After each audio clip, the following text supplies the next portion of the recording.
Hey everybody, Alex Kazor, SteelersDepot.com, back with another Pittsburgh Steelers preview. It is the postseason. It is Super Wild Card weekend. Sunday night, Pittsburgh Steelers will make their return to the playoffs first time since 2017 to face the Cleveland Browns, making their first postseason appearance in 18 years. Let's talk about what to look for in this game.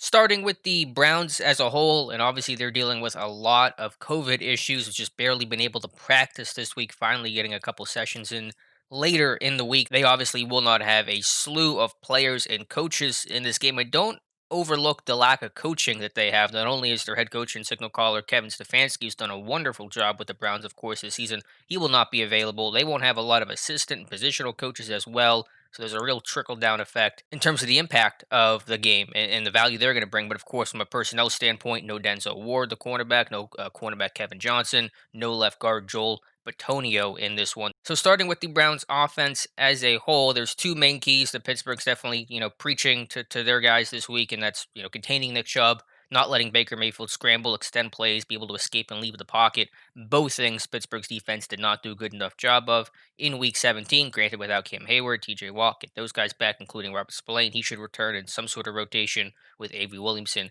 and Vince Williams. For me, though, one of my bigger concerns, and it was something I highlighted in a video earlier this week, was the Browns, and I expect them to do it again, to come out in a lot of two tight end, three tight end, 12, 13 personnel groupings, but then spread the field out and go empty. And that's going to force Pittsburgh to play more zone coverage, keep them in their base defense, take Mike Hilton off the field, potentially, have TJ Watt drop in the coverage more often. And that was pretty effective overall in week 17. It didn't create any huge splash plays, but it kept their offense on schedule, converted on third down, set them up for third and short, and things like that. So they're really going to hone in on the things that worked well for them in week 17, given their lack of practice time during the week to in the lead up to this game, and just figure out the things that they thought worked really well in week 17. That was one component of it.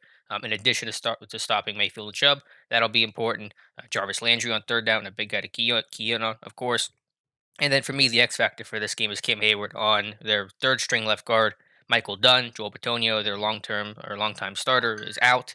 Also, Nick Harris, another backup guy, rookie guy out of Washington, he's unavailable in this game. And so Hayward on Dunn, that's going to be a big time matchup win for Pittsburgh. Defensively, I want to see a similar game plan as what happened with Mason Rudolph starting. Of course, Ben returning for this game. I want to see them push the ball downfield, take shots against the Brown secondary that is not nearly at 100%. Now, they will have a couple safeties back. Ronnie Harrison seems like he's going to be able to play in this game. Andrew Sendejo was activated off reserve COVID, but they will not again have Denzel Ward, Kevin Johnson. They'll be missing some of their top cornerbacks. So push the ball downfield. Take advantage of your one-on-one chances with Deontay Johnson, Chase Claypool, James Washington, whoever, and trust your guys to make a play.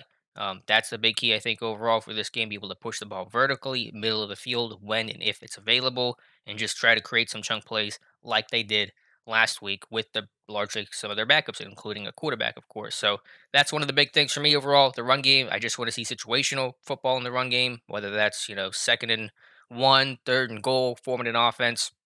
I have a real concern about the Steelers' run game. Wrote an article for Steelers Depot saying, could the lack of a run game, because it's been historically bad, be the downfall for this team? I think that's certainly possible. If this team does not win a Super Bowl, we'll point to the lack of a run game as maybe one reason why. And it's just really hard for me to imagine a Pittsburgh Steelers team to win 4 games, to win a Super Bowl without any semblance of a run game. Most teams in general can't do that.